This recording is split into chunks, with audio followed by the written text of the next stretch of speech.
মাত্র 1 মিনিট 21 সেকেন্ডের ঝড়ে যেন সবকিছু লণ্ডভণ্ড।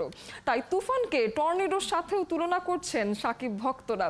এদিকে ঈদে মুক্তির ঘোষণা দেয়া নীলচক্রকে নিয়ে আরিফিন শুভর ফেসবুক পোস্টকে ঘিরে চলছে শুভ ভক্তদেরও আলোচনা। দুই ছবি নানা আলোচনা সমালোচনা তৈরি করছে সোশ্যালে।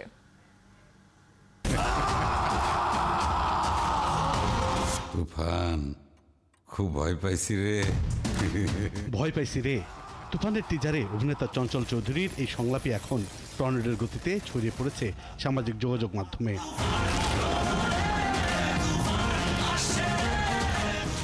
এদিকে 24 ঘন্টা না পেরোনোর আগেই 1 কোটি ভিউয়ের রেকর্ড গড়েছে তুফান।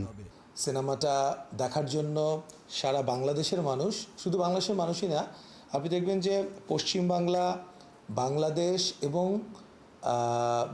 এবং পশ্চিমবাংলা বাদেও অন্যান্য জায়গায়ও যেসব বাংলাদেশিরা আছেন বা বাংলা ভাষাভাষী মানুষ আছেন, তাদের কাছ থেকেও আমরা দুর্দান্ত রিয়াকশন পেয়েছি। আপনারা সোশ্যাল মিডিয়াতে দেখেছেন যে কন্টিনিউয়াস এবং 24 ঘন্টার মধ্যে প্রায় 1 কোটি ভিউ ছাড়িয়ে গেছে। তবে পোড়ামন 2, পরাণ ও সুরঙ্গের মতো সুপারহিট সিনেমার নির্মাতা রায়হান রাফির তুফানে যে চমক থাকবে সেটা জানা ছিল সকলেরই। তাই টিজার প্রকাশের পরই আলোচনার পাশাপাশি সমালোচনার পারদও উপরে তুলতে আগুনের ঘি ঢালছেন কেউ কেউ। যদি সিনেমার প্রযোজক আনন্দযোগকে বলেছেন কোনো সমালোচনায় তুফানের গতিকে থামাতে পারবে না। প্রতিটা কন্টেন্টের ক্ষেত্রেই কিন্তু ভালো এবং খারাপ এটা কিন্তু আপনার অ্যাকসেপ্ট করার মতো মানসিকতা আপনার থাকতে হবে। আজকে আমি একটা কন্টেন্ট তৈরি করছি মানেই সবাইকে ভালো বলতে হবে এমন কোনো কথা নেই। একটা কন্টেন্ট কারো ভালো লাগতে পারে, ভালো নাও লাগতে পারে।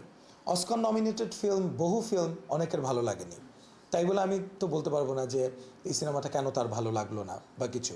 তবে আমি মনে করি অফকোর্স আমাদের ইন্ডাস্ট্রিকে এগিয়ে নিয়ে যাওয়ার জন্য আমি মনে করি এখন ইন্ডাস্ট্রিতে যারা ভালো আমরা ছাড়াও তো অনেকে ভালো কাজ করার চেষ্টা করছে এবং প্রমাণও করেছে তারা।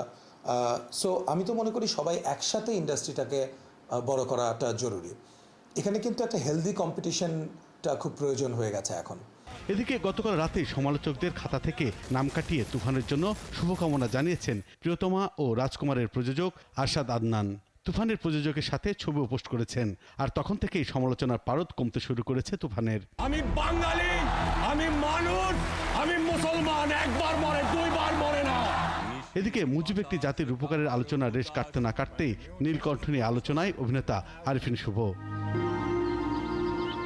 ফেসবুকে পোস্ট করা ফার্স্ট লুকে দেখা গেছে তীক্ষ্ণ দৃষ্টিতে তাকিয়ে আছে আরিফিন শুভ। পোস্টার পোস্ট করে ভক্তদের কাছে শুভর বার্তা, নীলচক্র কি নীল হবে না রক্তের মতো লাল হবে। যদিও রহস্যময় পোস্টকে ঘিরেই চলছে শুভ ভক্তদের মাতামাতি। নীলকণ্ঠে আরিফিন শুভর সাথে দেখা যাবে কাজল রেখা খ্যাত নবাগতা নায়িকা মন্দিরা চক্রবর্তীকে। বুলবুল আহমেদ জয়, ৭১, ঢাকা।